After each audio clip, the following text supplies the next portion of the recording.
Welcome to Buddha at the Gas Pump. My name is Rick Archer, and this is Kiran, nicknamed Mystic Girl in the City. I interviewed Kiran about 2 years ago, and at the time, we both wanted to do another one eventually. I'm up in Vancouver to do a series of interviews and attend a retreat. So those of you who watch Back Gap regularly will see a whole batch of them come up in the next few days or weeks. There was a lot of questions were sent in after Kiran's first interview, and I would actually suggest that people watching this interview watch that one first if you haven't already done so, because it'll kind of give you a background of who Kiran is and what she's been through and so on. We don't want to rehash all those points in this interview, but a lot of questions were sent in from people, and she and her helpers have collected a bunch of them, so I'm going to ask her some of those during this interview, and also my own variations on those questions and little devil's advocate points and anything else that comes to mind. But I want to start, since it's my experience and observation that people just keep growing and there's no end to it. I'm always curious, if I'm re-interviewing somebody after a couple of years, if you can possibly remember like where you were at 2 years ago. How do you feel you've grown since then? Well, that's a beautiful question. I think it's a really valuable question, because it's like, what's the evolution? For all of us are always evolving, but what's the evolution like for awakened clarity? So I would say, the biggest part for me is that the last time we spoke, I had just begun to teach. I had resisted it for such a long time, even though there'd been a lot of pressure from a lot of really great teachers, really suggesting that that was the right home for me and the right place for me, and I was very resistant about it. So since then, although it's only been a couple of years, I have worked with thousands of people now globally, all over the world. Over Skype or something? I actually work through the phone. I have such a sensitivity to bandwidths and things, not problematically, but it's nicer to work on the phone. I think that it's more accessible for people also to just pick up a phone.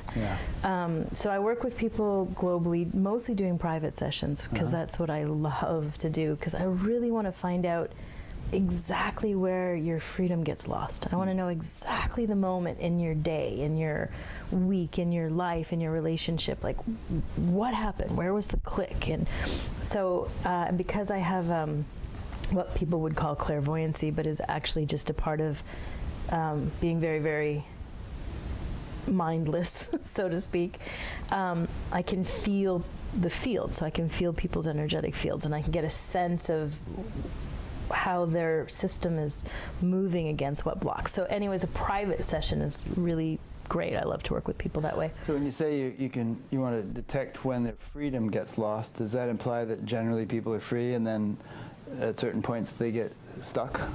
Well, our true nature is freedom, and we don't have to become aware of that to be what we are. We are freedom. I mean, it's naturally what we are. Does that do you any good if you're not aware of it? I think it's innate. I think I think awareness itself is already aware of it, but we are so profoundly conditioned, not consciously, but unconsciously, through our families, through our cultures, and through our societies, to live under a certain amount of lack and limitation. So basically, the entire conditioning of our childhood creates this mental loop that goes lack and limitation, lack and limitation, lack and limitation, lack and limitation, and that's how we live, with this lack and limitation story and filter, and that's what impacts our freedom. And that's how the vast majority of people do live. That's how the vast majority of people do live. And so when I work with people, I can feel some of the major operating belief systems that are part of that, and we can work to pull them out so that they can begin to experience the freedom that they already are. So would you summarize then to say that one of the main thing you do with people is unravel some of their most limiting belief systems, and that by doing that they experience an upsurge in freedom? Yeah, absolutely. I mean, that's exactly what my specific focus is as a teacher, is finding where the pain and fear and deeply rooted toxic conditioning is sitting in your system, not just belief systems in the head, but belief systems in the body. I mean, they're very implanted physically. So I give people a very concrete map of how to pull them out. And then through working together, we can find where they all are. And again and again and again, I have lots of people that I work with that, you know, as soon as you pull one of those deep core ones out of your system, what's left is freedom. Whether you... Could you give us a specific example of somebody with whom you've done that, without mentioning their name, obviously, but, you know, so Joe Schmo, you worked with him, and this particular... I did work with Joe Schmo. Did you? Do you know Joe? Yeah, small world. And so, you know, this and this happened, and then he experienced this, and his life changed in such and such a way. You know what, like, you can just go to my website, and all the testimonials will show you all that. So there's tons and tons and tons of stuff there. But, yeah, so across the board, very consistently, that's what happens. But let's use an example of Joe Schmo. You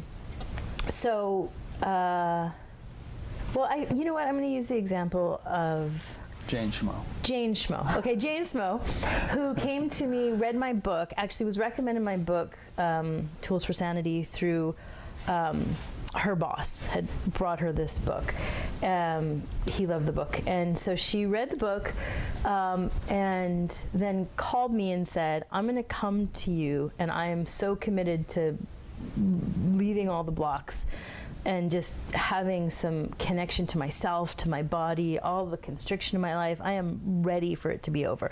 So I want to fly to you, and I want to stay near you in your town, and I just want to do it all, which was so great. And I laughed and I said, it doesn't look like that. Healing doesn't look like that. But you stay in your home where you are, in your life, up against all the things that block your freedom, and let's start working together. And so I'd say it took about 6 months to start to be unraveled of a good handful of the major ones. And the direct experience, I mean, like, I have so many, like, again and again and again, the direct experiences, tremendous amount of freedom.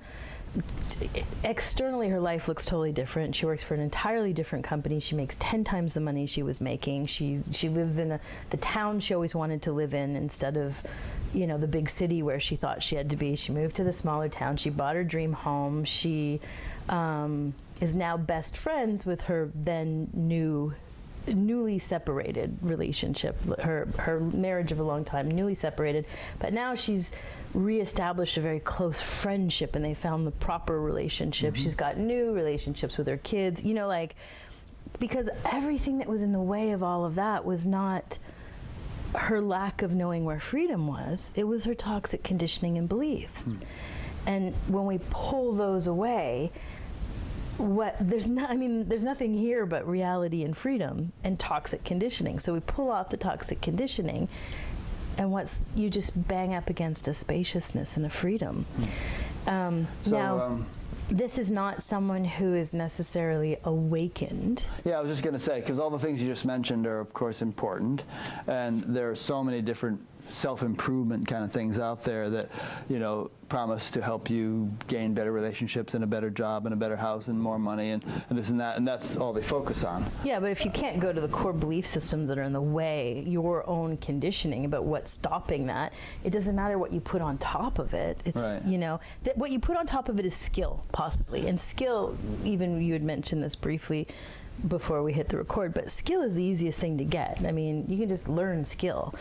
And so that stuff is skill, but without actually healing and reprogramming our systems, healing meaning pull out the junk, reprogramming is to rewire ourselves towards sanity. Now you add skill, now your freedom is very available externally in material world, but internally there's the spaciousness to know that this is a play. This is a joyful, playful realm to just wander around in, have a good time with, enjoy.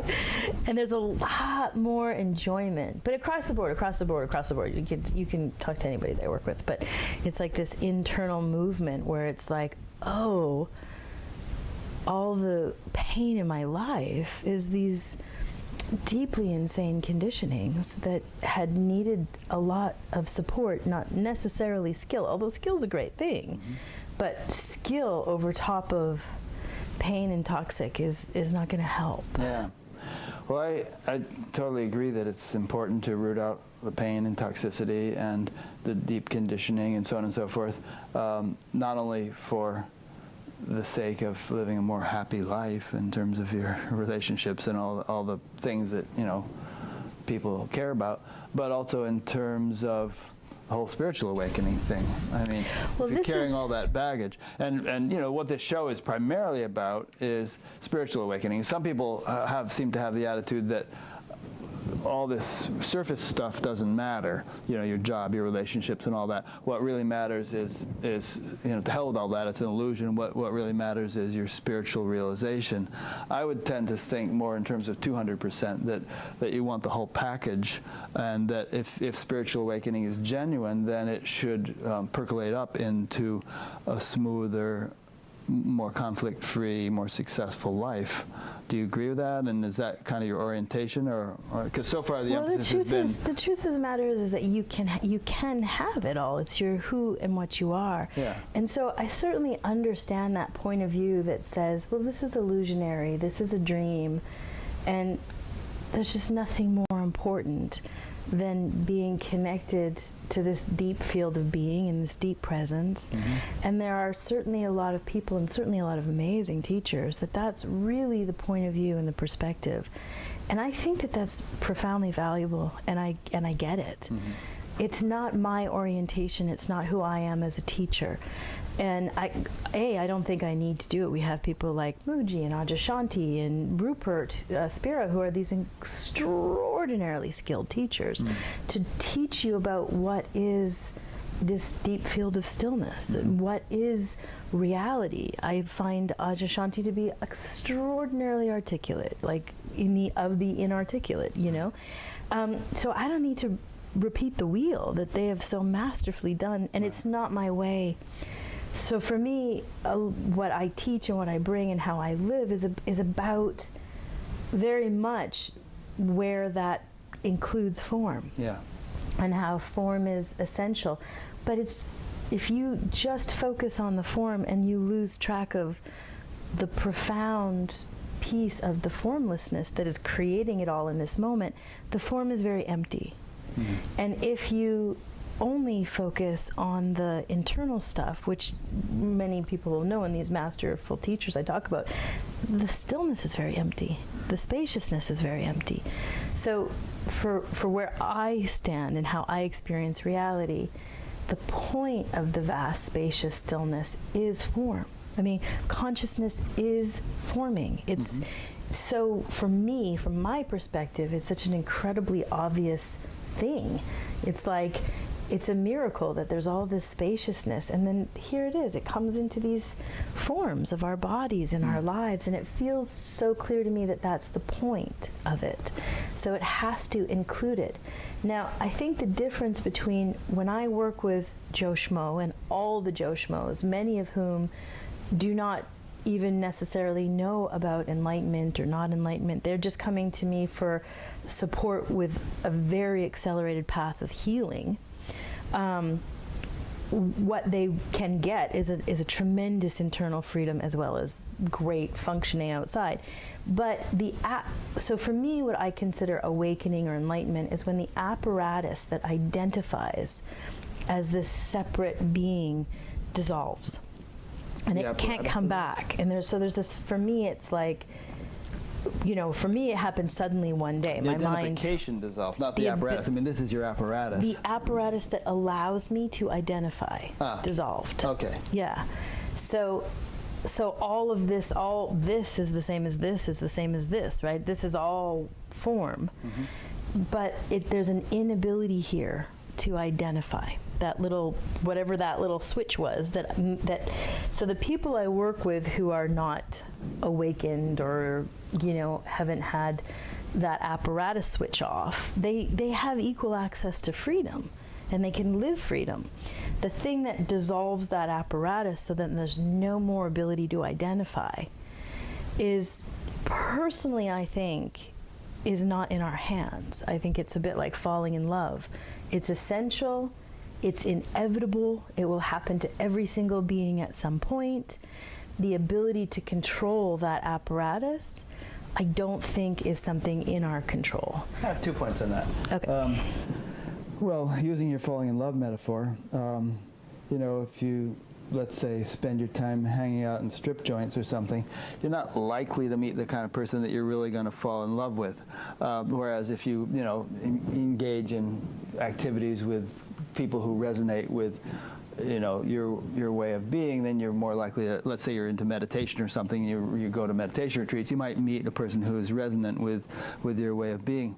So there's some choice there. And so the second part of that metaphor is, if you just do whatever the hell you please all your life without any attention or thought given to spiritual development, spiritual awakening may happen. I mean, it did in your case, out of the blue, but, you know, that's like sort of, you know, playing the lottery as a retirement plan. It's not going to happen to too many people, whereas there's more of a track record of people who've actually focused on this kind of thing, awakening. I think it goes like this. I think your point is really true. I think it goes like this, or this is how I explain it. So let's use a metaphor of love. We'll stay there. So let's say one day you're just going about your average life and you're at the bus stop, and there's a woman at the bus stop, and for some magical reason you connect and you chat, and you chat to the point that you actually, it just becomes very natural to exchange numbers and go get a coffee. And as you get on the bus, it's so magical and rare like you're at the bus every day. You've even met a woman or two, but you've never gotten to that place. But it was just this form of magic. Now, say you go on a date or two and nothing much happens from it. It was a nice person, la la la. However, now you know magic is possible and you're available. So now when you're at a bookstore, you're at your class, or you're walking down the street, there's a part of you that's waiting for the magic, that's looking for it, that knows this about life now, that it could happen to you. And so a part of you becomes available and willing, and a part of you also becomes very curiously engaged with this dance of magic. And now, yes, that person's going to now become available to all kinds of opportunities that were happening way before the bus stop. You know, but they were closed to it. They weren't available to it for whatever reason.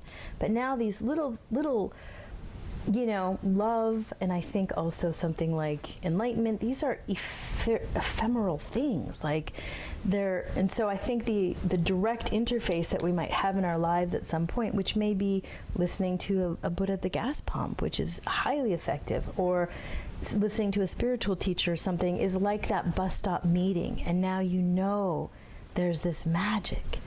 And so, of course, you cannot go back to the bus stop and expect the next person to come. Like, it's not going to happen exactly that way again, but it makes you available and starting to notice what's actually here, what's around. So in case people are getting lost in the metaphor, what we started talking about here was whether spiritual awakening just happens out of the blue by accident and you have no control over making it more probable or likely, or whether you can actually, by where you put your attention and how you spend your energy, make the likelihood of it, you know, greater.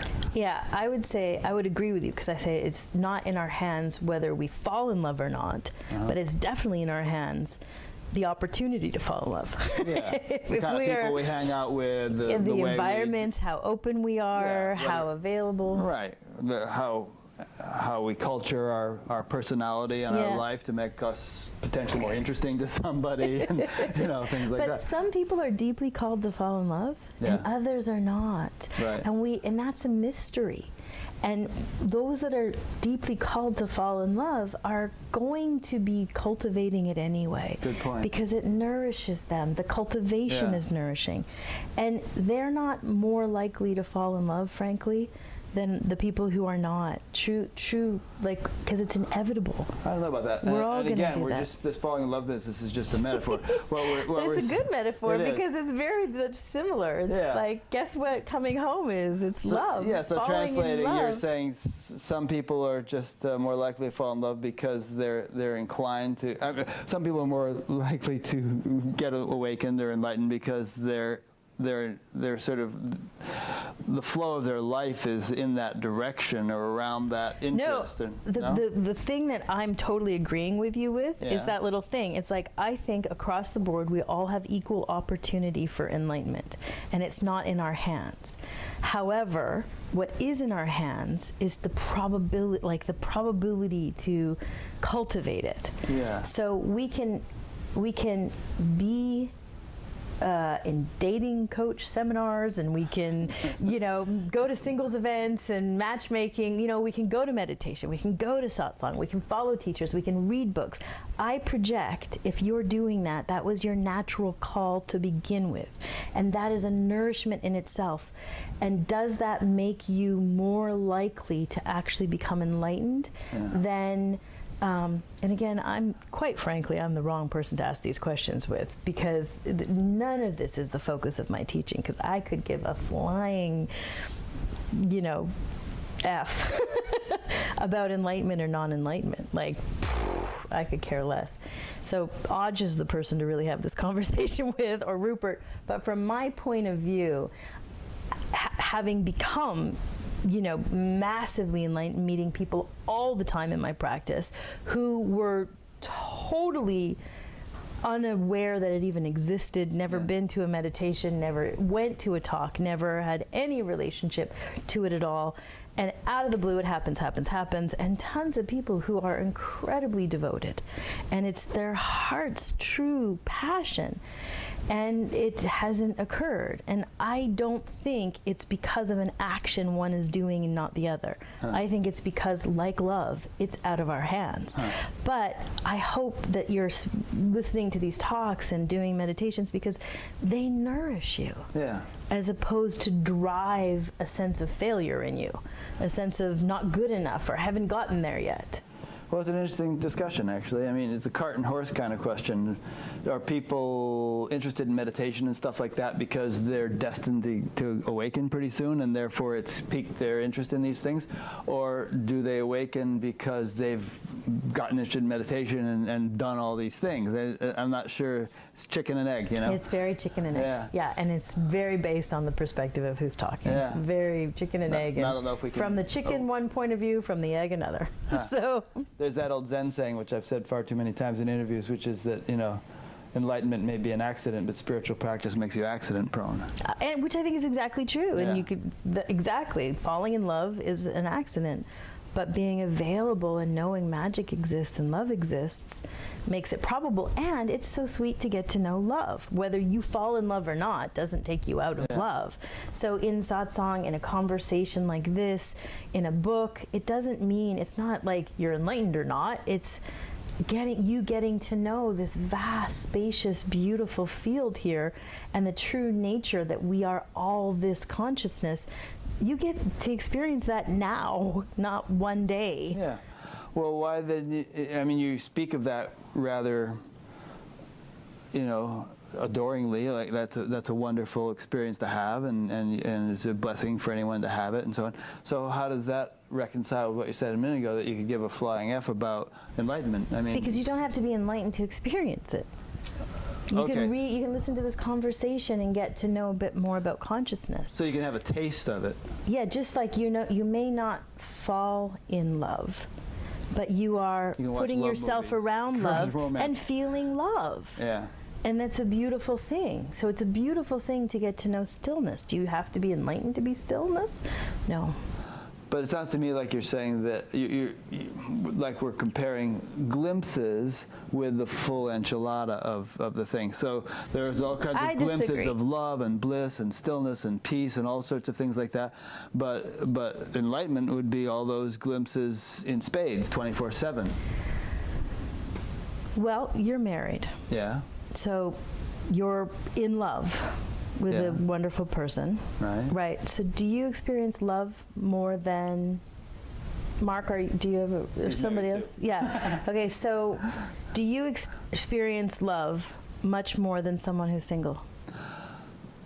Not necessarily. But do you have the whole enchilada and they don't?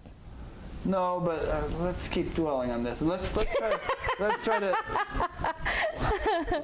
I don't know if this metaphor is serving us very well. I think it's exactly on point. It's like, the same exact thing. Like we all know spiritual seekers, and maybe they've been meditating for decades. That's the single person. Okay, whatever. And they've had all sorts of glimpses and tastes and wonderful experiences, and those things come and go. And then, at a certain point, maybe something shifts for them, and they wake up in a way which, well, many of them say all those experiences and glimpses didn't do justice to this. This is not an experience. This is not just bliss. This is not just some insight. And do they say that now this is the first time they've ever known that, and it's never been here before? No, well, maybe some do, but I think more often than that, I hear people say, "Wow, this has always been here." That's my point. And I never recognized it. That's my point. Right there. But but by that token, it's like, okay, another metaphor. Everybody in the world is a millionaire. They have $1 million in the bank, but hardly anybody has been told they have $1 million in the bank. And among those who have been told it, hardly anybody has been given access to the bank account. And then, a few people get access to the bank account, get their million, and begin living like millionaires. So, all 7 billion people in the world. The reason that one doesn't work the same way is because somebody's controlling their money and they don't have access to it. Love, or our true nature, no one's controlling it. We always have access to it. So you may not know anything about it, but you have a sunset. You had a new baby or a grandbaby. You had a first love when you were 16. All the time, it's like, if you were going to use your current analogy of money, you'd say, like, suddenly there was $1 million in front of me. Then there was $1 million, and I spent it, and I used it, and I realized, the reason that analogy doesn't work is it's in a bank controlled and no one knows about it. And that's not true about who we are and what we are. Right, but the fact remains that the vast majority of people in the world, 99.999 something percent, aren't awake to their true nature. And nor do they need to be in order to be their true nature. 99.9% of people in the entire world have had moments, if not weeks or months, where they had a complete sense of there's something more here. There's magic in the world. What I'm looking at and who I'm thinking is not everything that's here. Questions of who am I? Like, no one needs to teach people that. So what's the difference between somebody who is awake to their true nature and somebody who doesn't need to be, as you just put it, but is free of all toxic conditioning? So let's say, what's the difference between someone who's awake to their true nature versus someone who's entirely free of toxic conditioning? It still is conditioning, because this is a condition, but there's nothing toxic. There's no story of lack or limitation. What's the difference between the two? This one has no ability to identify. The apparatus that makes one identify is gone. Define identify. I am these stories in my head. I am this lack of limitation. I am this name. I am this body. I am this person. This one still has identification. That's the only difference. Okay, but this one's free of toxic conditioning. It's all just dreams. This one's lucid dreamingly. This one's not lucid dreaming. It's exactly the same. Same one. We're all the same. Same dreamer dreaming exactly the same. This one dreams lucidly. What's the difference of a lucid dream versus you're both having great dreams. You're both having flying dreams. This one knows I am dreaming a flying dream. This one says, woo, I'm flying. Right. That's the difference. And are you saying that there's no qualitative difference between those two, that there's no preference between one or the other, or are you saying it would be good to shift this one over to that one? It would. I don't have preferences. You don't. You have preferences, or others might have preferences, and it's not my job to argue it. Why don't you? Because I can see you and I are one. We're exactly the same. And you are myself. Having this extraordinary experience of you over here. You are the same, having this, like, it's all just one. And I know that. I know there's no difference between us. I don't think that it's better to be me than you. at all. No, of course not. But on the level of me and you, we're not talking about the oneness. We're talking about individuality. But in the level of oneness, I don't think. From oneness doesn't wish it was me, not you. Oneness is very gloriously in love with every moment of Rick and would not miss one moment of it. Not one moment. It's so delicious, amazing. It's anthropomorphizing to say this, but does oneness want to awaken in the form of Kiran or Rick or Mark or anybody? Is there sort of an innate drive within the oneness to awaken to itself within form? We talked about this in our first interview. Yeah. So my answer, I have to say, is the same. That in every moment, here's a different way to answer the same question. In every moment, we have this freedom. We have free will. We are who we are. A dog is a dog is a dog. It doesn't need to know it's a dog to know it's a dog. We are innately free. We are beings of as consciousness. We're consciousness coming into form. And in every moment, there's this vast free choice. Freedom is very, very, very big.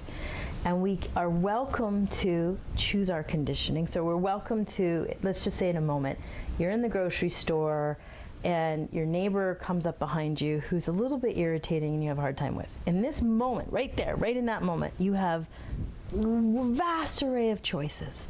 Now, your own toxic conditioning may predispose you to saying, well, I must turn around and I must say hello.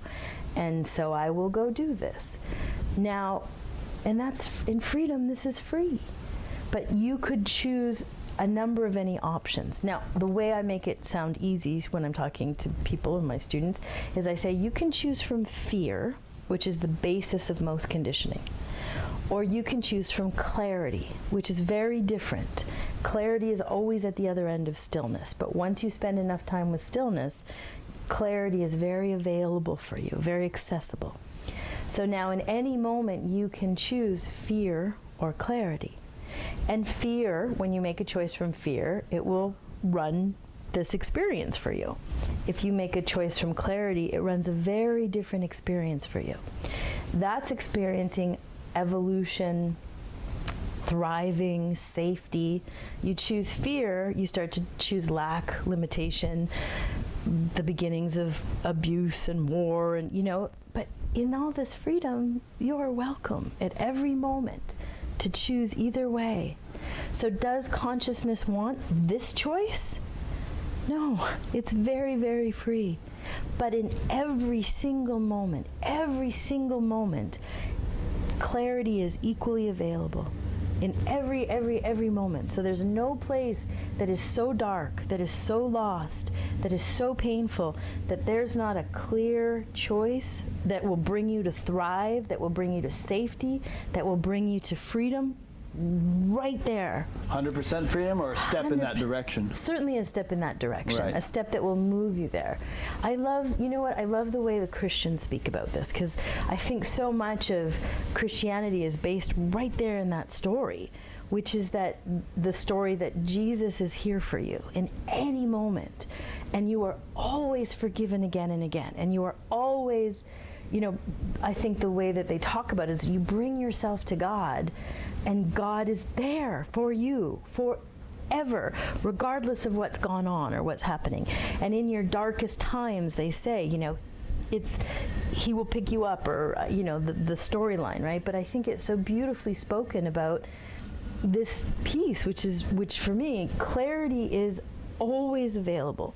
Does consciousness want you to choose clarity? I would say no. I say it's bigger. It's way, way, way more free than that. Freedom is, you cannot believe how huge freedom is. I mean, it is one very, very, very vast, eternal movement of vastness. And the freedom is very, very big. So it's nice to have some rules. And that's where the spiritual handbook, I call it the spiritual handbook, comes in, where there's higher and lower, there's good and bad, there's you know, things of spirit are more valuable than things of money or things of body, you know, where all life is valuable and eating animals is wrong, you know, and these are difficult things. It's nice to have a rule book. In spiritual handbook, I call it, versus reality, which has none of that. None of that is true in reality. It's so much bigger. There are 2 points that you've made in this conversation that I want to kind of reach back and bring in. One was a few minutes ago, you said something about stillness enabling one to deal better with stuff. Access clarity. Access clarity, right. And so how do you culture stillness? Well, I think every culture has ways that they do that, and they're so beautiful. Where I come from, which is up north in the Arctic, people go hunting. You're from the Arctic? Up from the Yukon Territory. Oh, I didn't know that. Yeah. So people go hunting. They go. Things are getting stillness? A bit intense. Yeah, they get out in nature. They get out in nature and they're quiet and they stop thinking for a few days and they get some clarity. Blast the brains out of some little animal, where you are. Well, whether they do or not. Right. You know, I come from a culture that hunts for their food. Yeah, I know and people there's who very go fishing little agricultural. they don't ever catch anything. They just like to sit there at the side of the river. Yeah. I mean, I can't. I personally, in this moment, can't make these calls on what is the right way or wrong way to do it, but I can tell you that that's how they access stillness. Okay, going so there's for lots a hike, of ways of culturing stillness. Getting on a boat, sitting on your front porch. The farmers in Iowa probably just spend a lot of time in the evening sitting on the porch and getting to stillness. Meditation is a very beautiful way to do that because it gives you a structure. It gives you a repeatable structure. So if you find a structure that's really great for you, it's lovely. It's a direct interface with it. Yeah. Another question that I had based on something we spoke earlier is that, you know, this whole thing about either dismissing the world as an illusion or taking it as a beautiful expression of the divine and taking it somewhat seriously, I think it kind of relates in a way to the fact that traditionally there are two lifestyles. You know, there's a recluse lifestyle and a householder lifestyle, and the vast majority of people are better suited to the latter. But a lot of the spiritual traditions the custodians of them have been recluses, and so they've put an emphasis on recluse values. And so there's all these books and all this talk about, the world is an illusion, and you know, it's all worthless and all that stuff. And a lot of that sort of filters or seeps into the psychology of people who aren't cut out for a recluse lifestyle but are interested in spirituality. And so it kind of confuses them, or perhaps even makes them impractical or something, because they're kind of withdrawing from things in the world in a sincere desire to know God or to know the true nature. Yeah. Any what do you comments think on about that? I think it's really it's a great point. I think those people who are naturally introverted or extremely introverted, I think a recluse lifestyle is actually quite fulfilling. And it's a beautiful fulfillment of coming to know God and coming to know oneself as that experience. So I think so I would call it more like introverted versus extroverted experiences of God, because an extrovert is not going to do great in a reclusive way, and vice versa. So I would define it in those ways, and I would also suggest that the discovery of stillness itself is still rather new for our world. And we have these early teachers that we know, like Jesus or Buddha or Confucius, where their only teaching is really like P.S. there's God. And I feel like even when we come up to today, this is of course my vast generalization here, we come up to today where we have an amazing amount of teachers, and so many of them masterful in different perspectives. We're still very much on the threshold of, P.S. there's stillness. If we look at someone like Eckhart, who's the big gun out there with 5, 10, 25 million people that he's connecting with, his teaching is this big, right? P.S. there's stillness. Yeah. And it's still 25 million versus the 3 point whatever billion or 7 billion on our planet, right, is so small, right? So for the whole world, this is enough right now, and that's radical. And let's say following up behind him, this is just my story here, say following up behind him is someone like Byron Katie or something that goes, P.S., question your thoughts. You know, like... So they each have a tool. It's just this one tiny little tool. This guy has a screwdriver, and this one has a pair of pliers, and you know. And that's who's that's the forefront, reaching so many people because it's radical. Now, someone like myself, and I'd put someone like Jeff Foster in the category of me, I am really at the very leading edge frontier that says, and so how do you live your life? Right. What does it look like? And this is a much more challenging place from the perspective of P.S. there's stillness. Like, this is actually, this is shifting into mainstream. Everybody's starting to talk about embodiment. But do they live it? To actually live it is a real thing. They're getting concerned with it. Let's say they're getting concerned with it. Okay. Like Adya and Francis Bennett did this thing about a year ago, all about that point. I know, which makes me laugh. Yeah, and Adya was saying 10 years ago I tried to talk about that and nobody wanted to hear it. Now we're talking about it. But Adya doesn't have karma. He didn't have much karma. He came with a very little toxic conditioning. So he has not had to figure out how to live his life from toxic conditioning. Being awakened doesn't suddenly let all your conditioning go. It doesn't. And the lie or the myth or the story is that if I get awakened, this little apparatus, what I'm calling the apparatus that makes me identified, dissolves, and therefore, poof, all my conditioning goes. Except in reality, we can see that is 100% not true. Right. Go look at anybody who became enlightened. Yeah. It's not true. So someone like Adya, who is ultimate, I mean, I cannot respect this man enough. It's just that the He's conditioning extraordinary. no longer binds. They have conditioning, but it no longer binds. Is that, they're not identified they're not with identified. it, so they're not bothered by the fact that it's happening. Right. It's irrelevant. And some of that conditioning can be sexist, weird, illegal even. It can be illegal. We see this all over. We see it happening everywhere. But the one who's conditioned this way is not bothered because they're not identified. But it doesn't change the conditioning. We have to heal.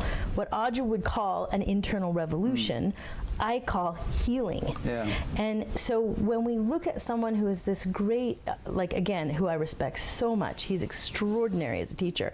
He's not who you're going to go to with an extreme anxiety disorder. Yeah. He doesn't know anything about it. Yeah. He loves you. And when you ask the question, his entire being wants to answer it for you because he loves you and wants to help. But he doesn't know what it is, what it's looked like, how to root it out, how to get it out of the system. Like, he doesn't know. So he'll give you brilliant advice about reality, but he's not going to give you the nitty-gritties. Where someone like Jeff Foster, who has had, some real conditioning and had to get through it, is going to give you a very different perspective, and it's a direct experience. So I'd say to live in your own life, awake or not awake, but to live it in freedom, to live your relationships, to live your every house, your house of relationship, your house of finance, your connection to God, your connection to your body. These houses need healing. And that's how the more we heal, the more free we are. The more we heal, the more free we are. The more and that is a journey of embodiment. And the reason that's my specialty is because there ain't no one who's got worse conditioning or harder conditioning than me. There may be a few, but I've never met them. You're in the big leagues. I'm in the big leagues. I come from severe ritual abuse. I have a teenagehood and early adulthood full with multiple sexual traumas and attacks, and I've been beaten, I've been raped, I've been up everywhere in my life as I live. So I'm as dark as it gets. Yes, me and Teal are sisters. I'm Teal. Teal and I are the same. That's the dark karma that I have lived. One thing I was wondering, I mean, you have a lot of wisdom and a lot of clarity and everything, and so this may be a sort of a silly point, but maybe you could comment on it, though, because some people might be wondering this, and that is that, a lot of times when people undergo a lot of severe trauma, they have this dissociative disorder, which in some way resembles awakening because there's detachment, you know, a sense of not being the body, things like that. So how would you contrast or compare some sort of disassociation with actual the breaking of identification in the spiritual sense? That's a really good question. I just finished writing a big essay about it, frankly. I have a book, it's a free book on my website now. It's called From Fear to Freedom, and I talk about the very detailed aspects of fear and how fear moves in your body. And I close the book with a chapter on disassociation, because disassociation doesn't actually come from fear. It's not actually a movement of resistance. It's a very different movement. And I have heard other teachers who don't have a direct experience of disassociation refer to it as some kind of extreme avoidance or something like this, escape. Multiple personality disorder is related. Yeah, it's totally wrong. They're totally wrong. I know dissociation really well, and we're sitting here, my mother is sitting here while we're doing this conversation, and she has many nights that I was in, you know, sometimes I would disassociate for weeks, and she would receive a phone call and she would have to talk me through, what's your name, where do you look around, Kiran, and see if you can see a street sign, let's see what town you're in, she'd have to talk me through, because it would be and this is because of your trauma, not because of not your spiritual awakening. No, this is my trauma, and my early life is trauma. So I have a very deep relationship with disassociation. I know what it is exactly. And basically, when we have trauma stores inside of our body, period, everybody, across the board. Especially when we're little people, we don't have an ability to process trauma. It doesn't come till much later. 14, 15 is where it starts to begin, but we're really in our 20s before an ability to process, which is a psychological thing, can happen. This is not developed. So our family, as much as they love us, as big-hearted as they are, they don't have any skills or any tools. And both my mother and my father had no right to have children. They had not a single skill, or, you know, they weren't prepared for it. My trauma happened at my father's home, but as a little person, trauma happens, and the body starts just gyrating with the emotion of it and the intensity of it. And our primal survival instincts, which is a whole wired system in our body, comes up, grabs it, and encapsulates it and buries it in the tissue of our body, in the connective tissue, which is all around our body. Now you're moving along in your life, and life happens to hit up against these buried traumas, and they trigger us. These are triggers, and everybody has them. Everybody has trauma. Everybody has triggers. Now, when the trigger happens, if what's coming up is too stressful for the organism, primal survival hits a switch and takes you out, which is what disassociation is. It's like, I call it recess for big kids who have too much stress. And basically it's like it flips a switch, you're in recess, and my tool for everyone, I say to everyone, do not fear it. It's not something to be afraid of. It's not something that there's something terribly wrong with you. Everybody's gonna do it. In our spiritual path, we're going to go looking for a lot of things that they did not teach us in kindergarten, and we're going to come face to face with parts of ourselves, and there'll be times when it's just stressful and we need a time out. And I always say to people, then you just get low. If you're too far from your own bed, wherever low is, if there's some grass, if there's, like, get low. Oh, literally get low. Literally get low. Lie on the ground, like or lay on the ground, exactly. In a place that feels safe. Make body positions that feel safe, that make you feel safety. You need to, so you can just get, it's just basically too much stress, we're taking you out, now find safety. And eventually you'll make it home to your own bed, however long that takes. And once you're there, it could take anywhere from a few hours to a few days for the body to reset and get you back in the game. And it's great. I mean, it's a great thing to do, is like lay down and be still. And if you have kids or family, they can crawl into bed with you. Everybody could use a few hours to a few days of just chilling out and being safe. And we all have little furry mammal somewhere back in the recesses of our brain. Yeah, a little primal mind that at work here, and it's very, very, it runs the body in a very dominant way. Fight or flight. All of our endocrine system is entirely wired to this entire, you know, the pituitary, the hypothalamus, all our endocrine glands. I mean, this is where our trauma and our responses are. So we can question our thoughts and question our mind, but you got buried trauma. You're going to have to find it. You're going to have to dig it out so that this doesn't happen. So disassociation for me is very literally that movement. It's very literally that experience. And it's a very normal experience for everybody in spiritual work, in deep meditation, healing any kind of trauma therapy, and directly coming up against, you know, you wander into that vast field of stillness, which is here right now in this moment. You're saturated in it. It's looking out your eyes. It's listening to my words right now. This is, ever since you first opened your eyes as a new body, you have been home in this vast stillness. But when your awareness, which is usually captivated with thoughts, comes right up against it and starts to explore what's here, that primal survival system goes and sends a massive jolt of fear through your system, because it's wired to separation. It's wired to a separate body from this body. And this is a potential threat to this one, says primal survival. So when we come up against this vast stillness, the first thing that's there is there's no separation. All one, which is home and is our actual survival system. Because clarity lives there, and clarity has been keeping us safe. If we relied on this primal system, we would have been dead a long time ago. It's our actual survival system is clarity.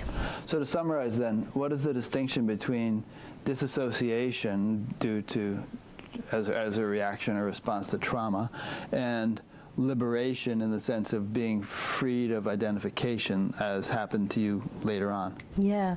Disassociation is a movement of primal survival from clarity, not fear, but to take us out and give us a break. It's not a movement where we come to know our true nature and we come home to ourselves. So, but they have a lot of similarities in the sense that neither are particularly in our control. We can't control disassociation. Right. We can sort of see the similarities. What are the differences? What is the core difference? When you come to know your true nature, awakened or not, there's a very deep sense of familiarity, of safety, of wow, of awe, of magic, of great relief. When you are disassociated, you are somewhere who knows where, curled small into your body, or out, or you've left your body, and there's a tremendous disorientation. And this is true nature or disassociation? Disassociation. Yeah. Let me throw this at you. When I was talking to Teal Swan, she was advocating kind of out-of-body experiences as a technique of some sort. And I said to her, I said, you know, I mean, your true nature is not... It's universal, it's fundamental, it's everywhere. It's not, and so this out-of-body experience thing seems to me to be just a sort of a form of disassociation, where you're taking some aspect of your individuality and separating it from some other aspect of your individuality. And to my way of understanding, that bears little relevance to liberation, which is, you know, settling into the ground of being, which is omnipresent, universal. So would that pertain to this conversation here as a way of describing the difference between disassociation and liberation? Yeah, I think you're really articulate and true. It's right what you're saying. Okay. Teal is an amazing teacher, and she affects a lot of people, and her work, she affects me. She's an amazing person. And God, she's so brave and courageous. I mean, to stand where we stand and do what we do, given the past that we have had, is acts of unbelievable courage. So she's so inspiring to me, and she touches me all the time with her work.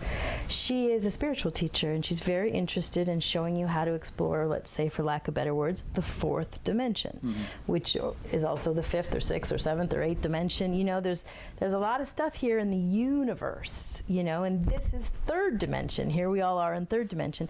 So most of her work, which is beautiful and has a lot to offer, is about exploring these other dimensions.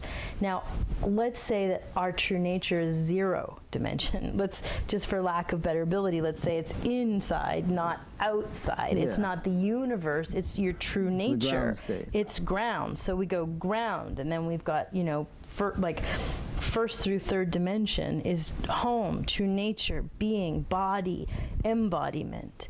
So, and that's maybe the vast difference between Teal and I is I teach reality. I'm a non-dual teacher. I talk about our true nature.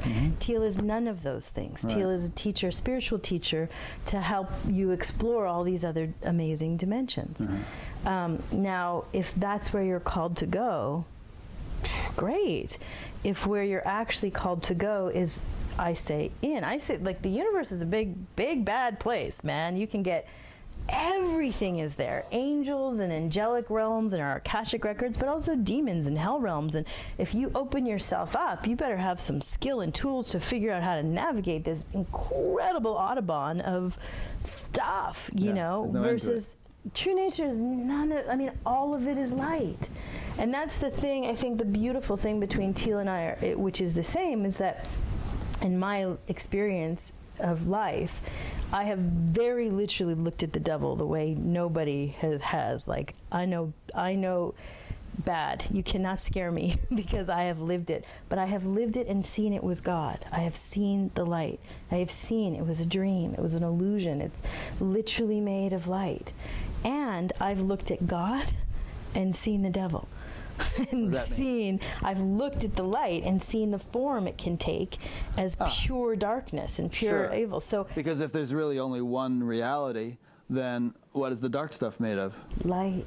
Must be made of that same reality. Must be made of light. And when I work with, because I do have a branch in my private practice of working with ritually abused people, because nothing like direct experience to help.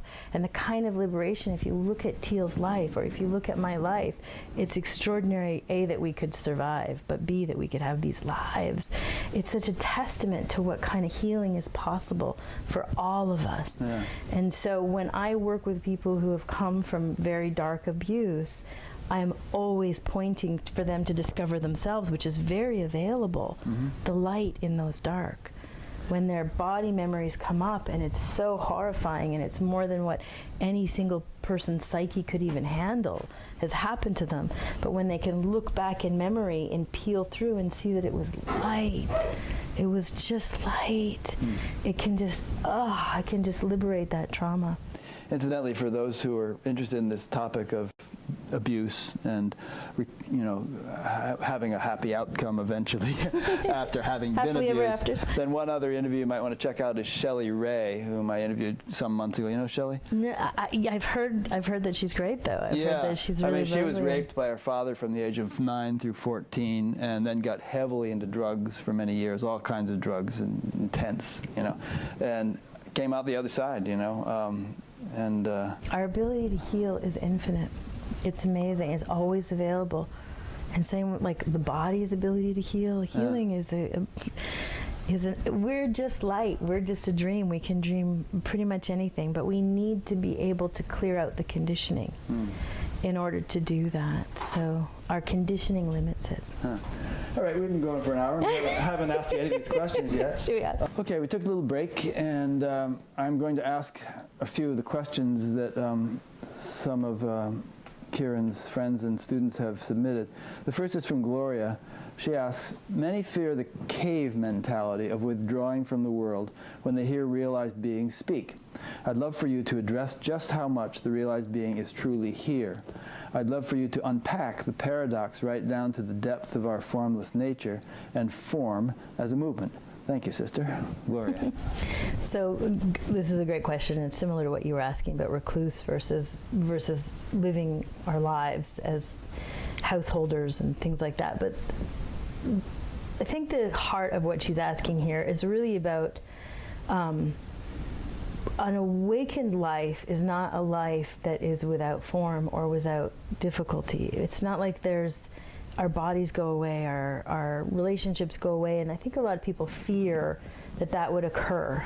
So I'll just use my own life as an example. So I had this really tough conditioning, from a child, but a large part of the conditioning I got as a child was that my body was shameful, and it was a justification of why all the violence could happen to my body.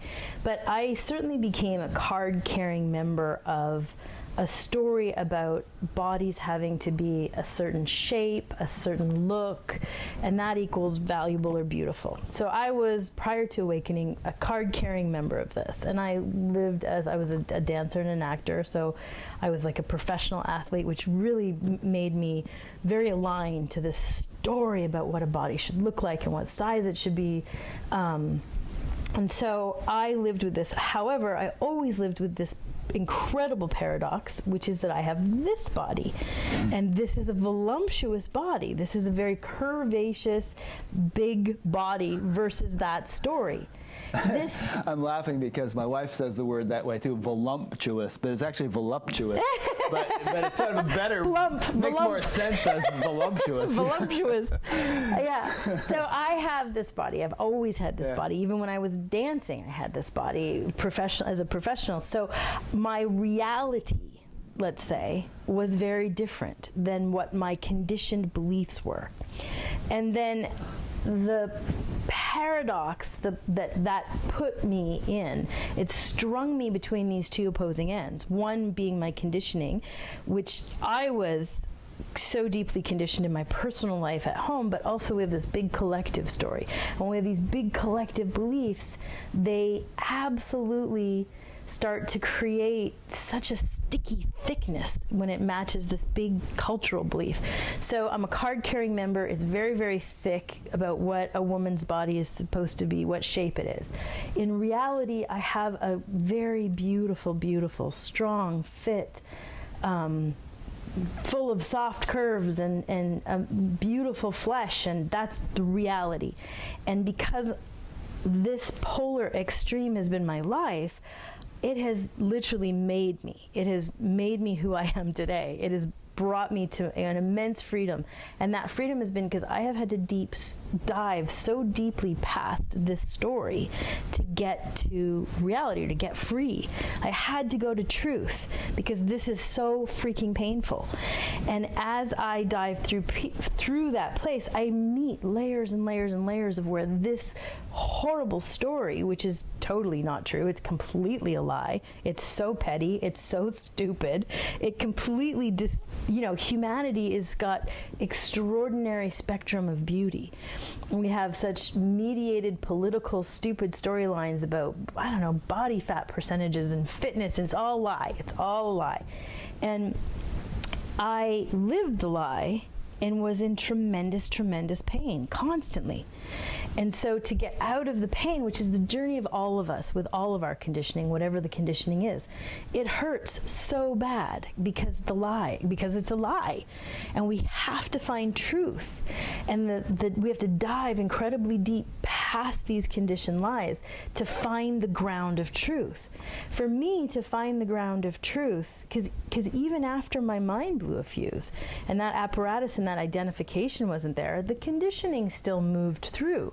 A deep conditioning of all this petty crap, and pulling out the lies meant coming right into my body and finding literally all this buried trauma, like in my whole endocrine system, and the lie is not just I wish I was this body. The lie is also I'm terrified to be this body because that makes me available for harassment and abuse and pain. I'm afraid to be seen. I'm afraid to be beautiful because people will harm me if that's the case. And then there's flip sides of other beliefs where it's like I am valueless and I have nothing, no agency and no power unless I'm that body. And this is all wired in my whole system.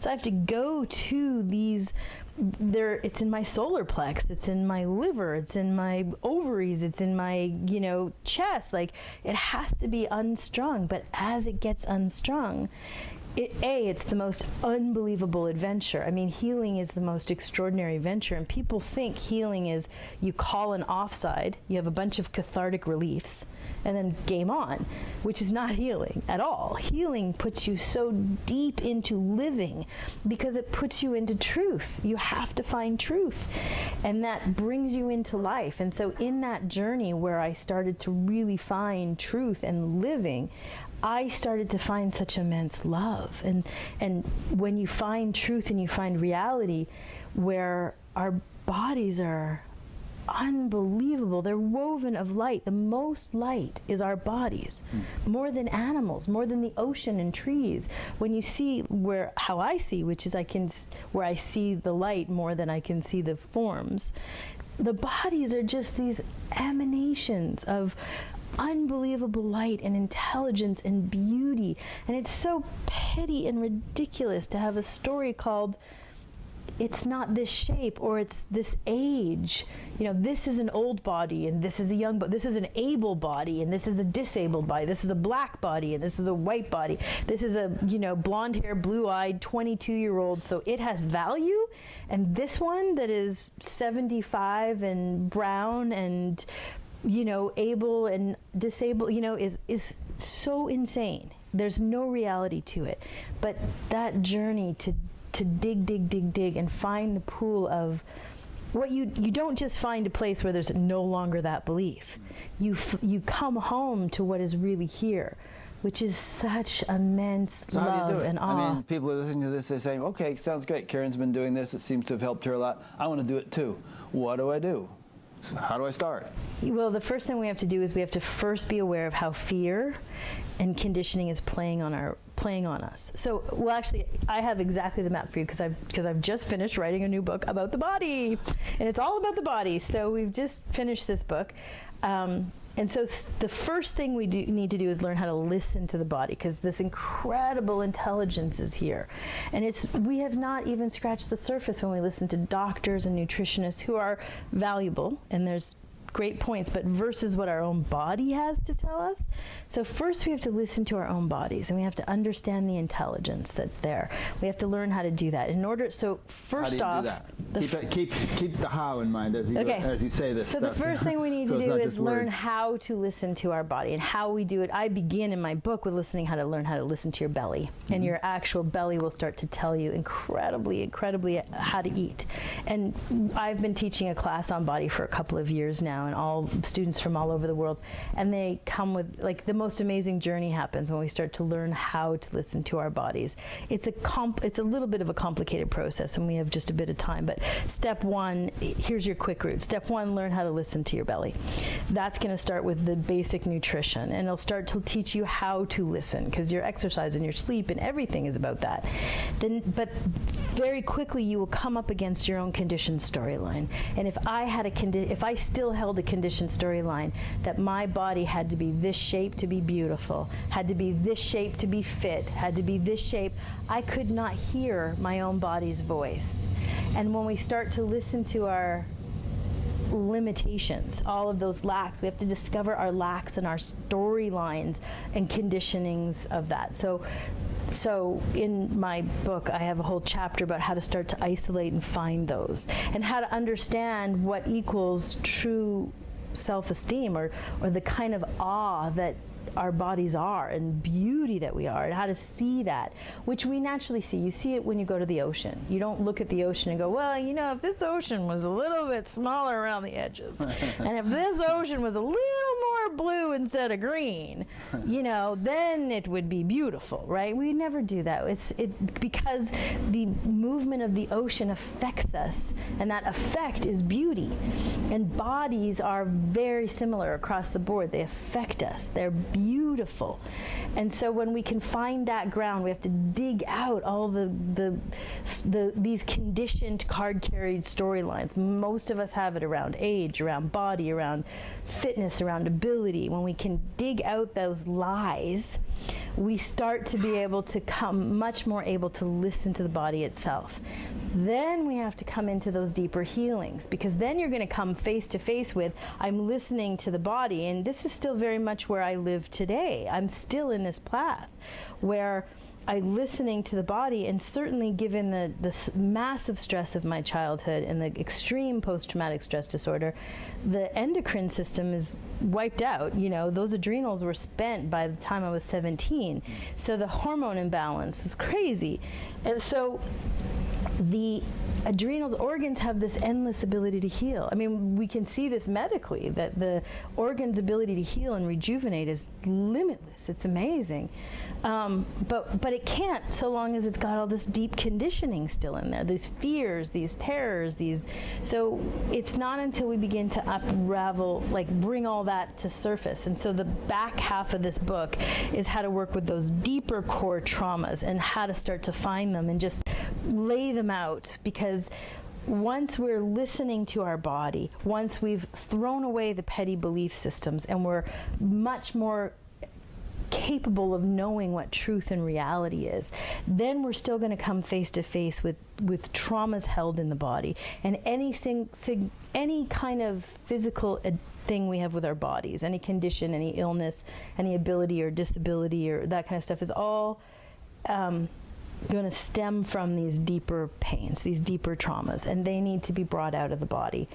And that is an extraordinary journey you do not want to miss. Like, you want to be the front seat pass to your own transformation of your body. Like, it's unbelievable. It's climbing Mount Everest 100 times. It's so sweet. It's so beautiful. And that journey, that's what it has made me. This is where I tell people all the time, don't be afraid of your karma. Your karma is what will make you. I was strung between these polar ends and working in a profession that defined these polar ends. And I was a card-carrying member of This Is a Beautiful Body, which kept me out, kept me unspecial, not valuable, not beautiful. You know, it kept me on the outside the whole time, my own storyline.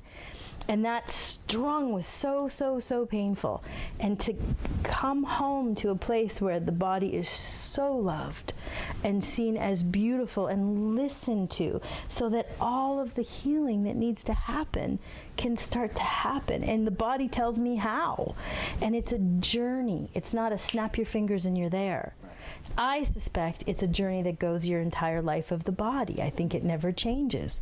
The chemistry of our bodies changes, the shapes of our bodies, the abilities, the movements, and we can listen to our body and find what needs support. So, you know, I'm in an amazing process right now where I'm working with all kinds of nutritional support, which I think of like crutches until my endocrine system can stand on its own. I have these little crutches of how I eat and exercise and do all my stuff. But in that journey, I can't believe the stories that my endocrine's been holding, and the pain of my body and how extraordinary my body has been given what's actually here that needs to be healed. Mm-hmm. And I cannot stand here. I can only ever tell you my direct experience.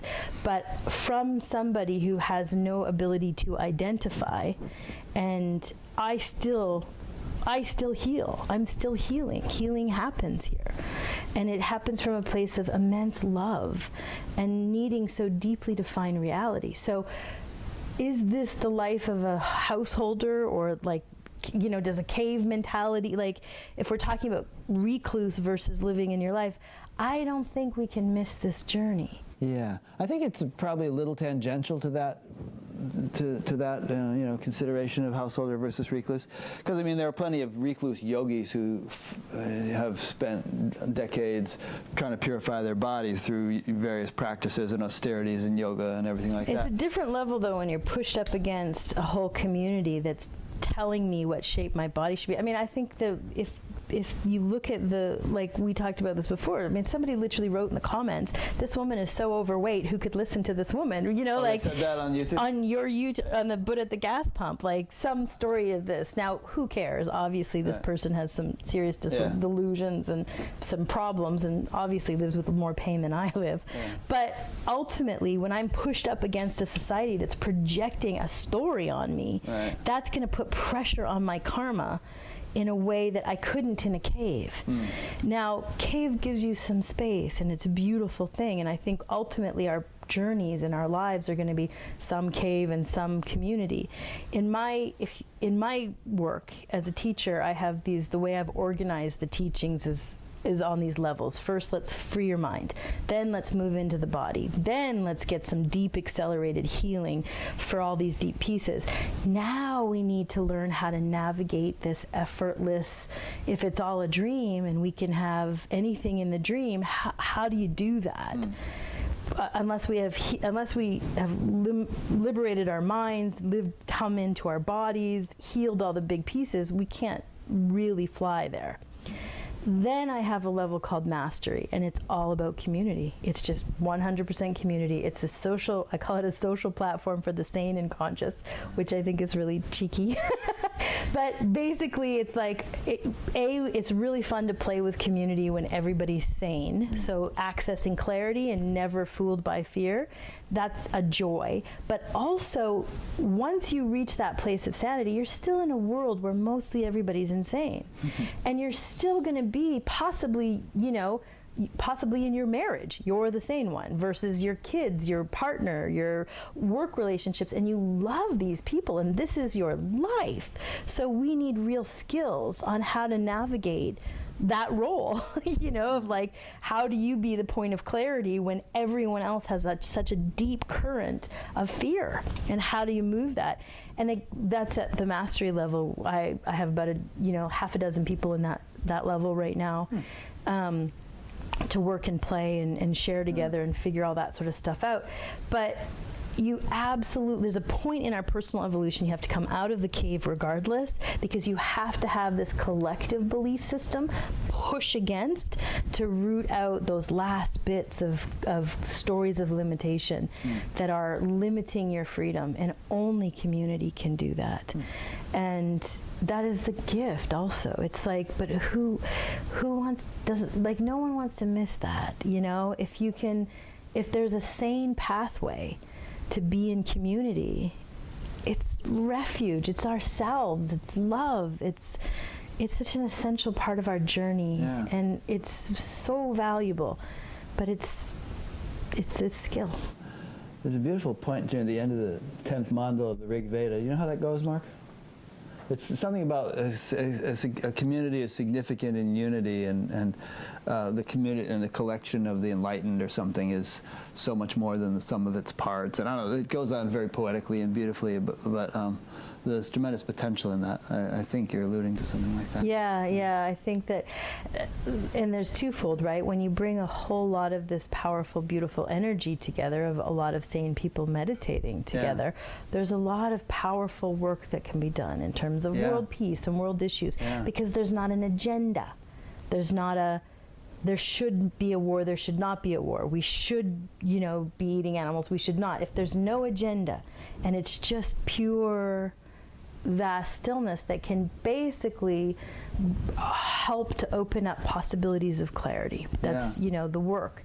So it's so great to dance together to do this, like to heal our world and to work on projects. But we have freedom, so it's not an agenda base. It's all fun.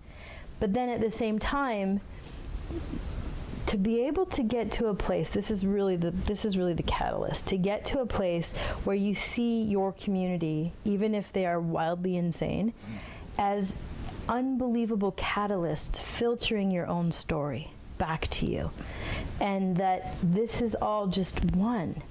And so my neighbor who is bringing the chipper on and chipping all the trees at 6 a.m. on Sunday morning, is a glorious movement of myself to either help me bring agency to my rage, because it's a great way to bring it up, or it's a glorious aspect of some deeper dance, you know, and to be able to actually function in everyday life like that. So let's go back to Joe Schmo at the beginning. So my beautiful Josephine Schmo, who is just one of many, many, many. You can just go onto my website. You'll see many of my students that are like this. But I hope she's okay with me telling the story, even though it's not her name. So she was in a meeting with 2 upper-level bosses that came in, and it was supposed to be like just a kind of evaluation of where we are today. Anyways, they came in, and these guys lost their shite. Like, they just went insane. And totally it started attacking her in a really inappropriate way. And she sat in that meeting and went, wow, this is really bringing up how much I want people to like me. Like, I can see this belief system. She just in her own set. How? Yeah. She was not like, oh my God, I might be losing my job and what's happening and how could I have been so wrong and why are they talking to me like this? She just sat there like, wow, because she just felt this whole pressure on that belief system. And she just watched the whole belief system came up. And then she got in her car and she drove home, and the whole time, because she called me later and told me about this, and she said the whole time she was just saying, thank you. Like, not from some frickin' mindfulness practice or some teaching or it was a true movement in herself to just go, oh my God, thank you. And this grin of just like, I know exactly where that belief is. I can see the history of it. I felt it. I'm going to go home and pull that sucker out because wow. And just this like, thank you, because the sweetness of that, the beauty of that, it's way better than anything else. It's so fulfilling, and it was just such a fulfilling moment. So that, my friends, is clarity, and that is needing some community. And now remember, Josephine Schmo she's not clear. She's not an awakened clarity. She's a human with very little limited conditioning now. Yeah, it's a nice story though, because we've all heard the saying that, you know, everything God does is for the best, and that the world is my guru, and that, you know, things don't happen capriciously or arbitrarily, that there's a meaning or a value or an evolutionary purpose to every little thing that happens. I mean, we've heard these philosophical things, and, you know, it's a little bit harder to live that in the thick of it, but there's an example of someone who took a difficult situation and did just that. And it was never difficult for her. Yeah, she never experienced it as a difficult situation. Perceived it as an evolutionary opportunity. Yeah, exactly, yeah. And that's it exactly. Carlos Castaneda's teacher, Don Juan Matus, used to talk about the value of being under the influence of a petty tyrant, because it would sort of help you to work out your stuff a lot more effectively than if your life was just sort of easy peasy. Yes, and it gives you an extraordinary life. That's what I like. My petty tyrant was this card-carrying, ridiculous belief system about what my body should look like. Yeah. And it was so painful and awful, and it made me, and it gave me an extraordinary ability to know self-love. Like, if I had not had that belief, if I had not had that petty tyrant, I would not have this. If I just had some easy body that could eat anything it wanted and was whatever was part of that storyline, I would never have questioned that story, and I would have never found the kind of love of body and what body really is. Like, I would have never found that ground of reality. And it was my petty tyrant that brought me there. Let's see if we can get another question in here. Sure. This might be related to what you just said. This is from someone named Maurice. He said, my question is it worth it? With all the extreme shit you've gone through based on where you are now, was the pain and suffering worth it? That's a great question from Maurice. Yeah. Was it worth it? Yeah, absolutely. Absolutely. 100%. I had this... I guess one question might be, well, was what worth it? Because you went through a horrendous childhood and adolescence, so is that worth it, is he asking? Or is it worth it, all the transformational stuff you've had to go through since your awakening? But let's assume it's that. It would seem to me that the whole post-awakening phase is a lot more enjoyable than the pre-awakening phase, where you're getting, you know, abused and all that stuff. In my experience, because my karma was so dark, the actual awakening for me, which was spontaneous, and I knew nothing about it, it was just a spontaneous mind wipe, that actually was a bigger hell than the hell. It was almost like my childhood was a boot camp to get me ready for the kind of hell. So the first 5 years... Why was it such a hell? Because I suddenly had no mind and filters that could block or repress. So I was face planted with an immense amount of dark karma. As fast as it wanted to. As fast as it wanted to. Yeah. And also, it was such a massive opening. Like literally no form for many months. Like I couldn't find bodies and walls and things, which brought me to such an immense clairvoyancy. And there was nobody home doing nothing at all, and it was nothing here, and it was all a dream. And yet these huge karmic movements globally, like, you know, whole Mongolian wars, like an orphanage from the 17th century would just pour through me, and I had no filters. So I was witnessing, I was pure love, witnessing pure hate, and not just hate, but pure violence, pure abuse. Were you like serving as a washing machine for that stuff? Do you feel like you were cleaning it up and resolving it? Definitely, because in the many years since, similar experiences happen to me all the time, and now I can navigate them, and they're very sweet. It feels much like making love or something, quite honestly, when they happen to me. And it's very clear. Sometimes it's you know, people have died and they don't know they've died, or there's movements in a world event or something that'll just clear itself through me, and it's a sweet thing. But back then it was just like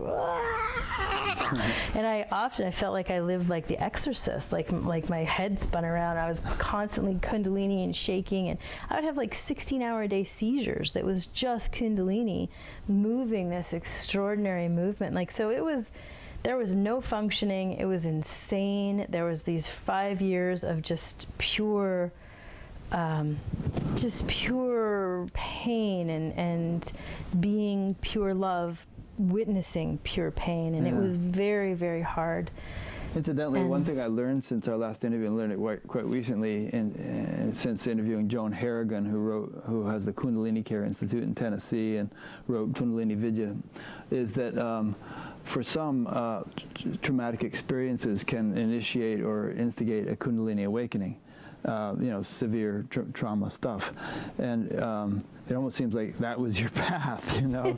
Now you may have done stuff in previous lives that made you more sort of ready for a Kundalini awakening, but you know, I've talked to several people since then who said, yeah, I went through all this intense stuff.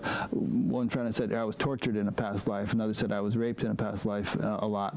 Well, frankly, we all have been. And they kind of woke in their Kundalini, and then in this life they took a different path. But. Well, the truth is every one of us we've all been thrown on the stake and burnt as witches. We've all been the accusers that accuse the witches. We've all been we've all been raped and violated. We've all been at war. We've all been slaves. We've all been murdered. We've all been men. We've all been women. We've all we've been the judge. We've been the judgy, the victim and the judge. We've all been it all in all kinds of lifetimes. Like, but apparently at a certain point, there's this thing called Kundalini awakening, which maybe doesn't happen until a certain point. I don't subscribe to any of that story, but I totally understand people do. Kundalini is, when I talk about Kundalini, it's just simply presence. It comes when you walk in the forest. Yeah, it but feels you're talking so about nice. 16-hour-a-day convulsions, Kundalini stuff going on. Yeah. So what I'm talking about is when you walk in the trees in the forest, you feel an energy come off. It's why you like being in the trees. That's presence. That's just pure energy. Every being emanates a pure energy. Kundalini is basically that same energy, but it's jacked up at a much higher power level because it has no form. There's no form. There's no tree. There's no body. So without form, it comes with such an intensity. It's so effortless, and form is beginning to be more effort. It takes effort. There's effort in form. So when pure presence moves in pure effortlessness, to form it feels like intensity. So it's super, super intense movement. Now, my experience of Kundalini, which is my own personal, but also it's like you can take a whole bunch of drugs and have a Kundalini awakening. You can have amazing sexual experience with some big tantra practice, and it'll open up your Kundalini. You can have a deep meditation in total stillness and have a Kundalini. You can do it through a Kundalini yoga practices. You can also do it through severe trauma and severe abuse. And all it is doing is this presence that's coming off of you right now, me right now, the trees, the forest. All that's happening is a little channel where there's no form is slipping through the body. And you can have it when you're working with an energy worker. You could just, somebody referred you to an energy worker, you started working with them and opened up this Kundalini, which is your own presence, which you always had with you. And it's beginning to move in a way that's formless, and it comes through and it hits a block, hits these emotional blocks, these blocks in our bodies, and it bangs against them. And that's where people get the heat and this flips out and the epileptics and the kind of movements. I tell people it's like a hose. If you turn your hose on full blast and there's kinks in your hose, right, it's going to flip around. Yeah. And so a lot of the work I teach, and I teach about healing when I'm working with people with Kundalini, is how to hold the hose straight so that the kinks get blown out with the water, so it doesn't have to happen just from the energy itself. But I don't subscribe to a story that there's a certain thing you did in another life that made you available in this life, because we've all been it all. Every one of us. It's just one here. No problem. So we have to wrap it up because I have to catch a ferry to go to another island. So what would you like to say in conclusion to leave people with? Obviously come to your website because they're going to find out a lot there. Lots of tools on the website. I only do very few mostly it's courses and privates. I don't do satsang. It's just not a business model that works for me. In my industry, that's the business model. It doesn't work for me. But I will be in LA and then Ojai in November, so it'll be the only time this year you could see me in person. That's on your website. That's all on my website. I think I'm really grateful I think the moral of Maurice's story about was it worth it? I have so much gratitude in a way that is not a practice way, not in a like daily gratitude practice way, but it's just a natural way that I move every day, where there's just so much life. And I'm so extraordinarily amazed at the life, and I'm so touched at each of us uniquely and who we are and what we've done and what we're working with and the kind of evolution that we're doing. And God, it just makes my heart so bow down in gratitude for the whole thing. So it's so been worth it. It's been such an extraordinary journey, and I don't think we need to miss the journey, any of us. We don't need to be afraid of our karma. It will make us. If you're a card-carrying member of I need to be enlightened, and I am not, that's your polar. That's going to make you. If you need to be, whatever your journey is, it's an amazing journey not to be missed. It's beautiful, and I'm grateful. It's all God entertaining himself. Yeah, in the most glorious way. Yeah. All right, great. Well, let me make a couple of concluding remarks. This has been a lot of fun. You and I could go on all day, easily. Which we may in coming days, but not for the camera. Right. And for those watching, you've probably seen some of my interviews before. If you haven't, then there's a website, batgap.com, where they're all archived and categorized in 4 or 5 different ways under the past interviews menu. There's the future interviews menu. You can see what's upcoming. There's a lot going on this fall. There's the donate button, which I always mention in passing. I like to kind of keep a light touch on that, but it's essential for making this possible.